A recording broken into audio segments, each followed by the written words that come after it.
नमस्कार जोहार, मैं Vijayalakshmi Sinha the progress of Jharkhand की रिपोर्टर एक बार पुनः ज्ञान शोर में एक प्रेरक कहानी लेकर उपस्थित हुई हूँ। तो चलिए कहानी शुरू करते हैं। हम अक्सर सुनते हैं कि कर्मों का फल तो भोगना ही पड़ता है। हम ऐसा कहते सुनते तो हमें सही है, और सच में अगर किसी के साथ अच्छा होता है तो हम यही कहते हैं उसने जरूर कोई अच्छे कर्म किए होंगे, और कोई अनहोनी हो जाए तो भी हम यह कहते हैं कि पता नहीं उसे किस कर्मों की सजा मिल रही है। आज इसी कर्म फल पर मैं एक कहानी सुनाने जा रही हूँ।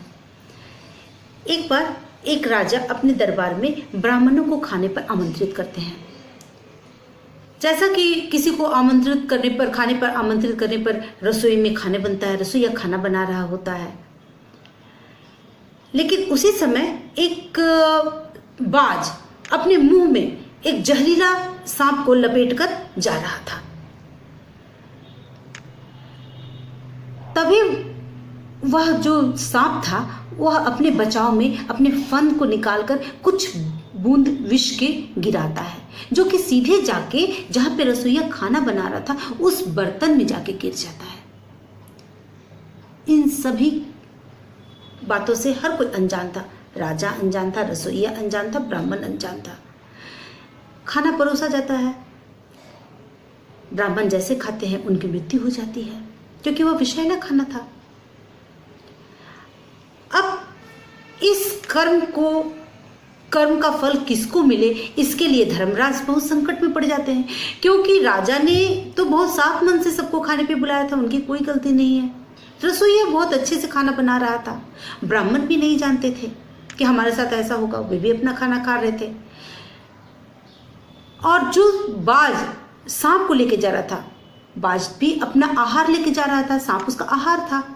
और सांप अपने बचाव में फन से अपने विष को निकालता है। यह भी तो एक बहुत ही स्वाभाविक काम था, कोई भी अपने बचाव में निकालेगा। धर्मराज संकट में थे, तो मैं इस कर्म का फल किसे दूं? तभी उस गांव में कुछ दिन बाद एक ब्राह्मण आता है और एक औरत से बोलता है कि मुझे राजा से मिलना है, राजा का दरबार कहाँ है? वो औरत बोलती है आप ब्राह्मण हैं? तो बोला हाँ मैं ब्राह्मण हूँ। औरत उसे सावधान करते हुए बोलती है सुनिए, मैं आपको बता रही हूँ आप राजा से ना मिले, वह राजा ब्राह्मणों का दुश्मन है, ब्राह्मणों को देखते ही मरवा देता है। ब्राह्मण भयभीत हो गया और वह चला गया। लेकिन धर्मराज को कर्म फल देना आसान हो गया, क्योंकि जाने अनजाने बिना बातों को तर्क को जाने उस महिला ने इस बात को फैला दिया कि राजा एक बुरा आदमी है, वह ब्राह्मणों को मार देता है। और कर्मफल किसे पड़ गया? उस औरत पर। तो इस कहानी से हमें क्या शिक्षा मिलता है कि हमें जब तक भी किसी के बारे में पूरी तरह से कोई बात की जानकारी ना हो तब तक हमें अफवाहें नहीं फैलानी चाहिए। यह भी झूठी बातें बोलना, बिना सोचे समझे बोलना, यह भी कर्मों में ही आता है। अगली कहानी में फिर मिलते हैं, तब तक के लिए धन्यवाद।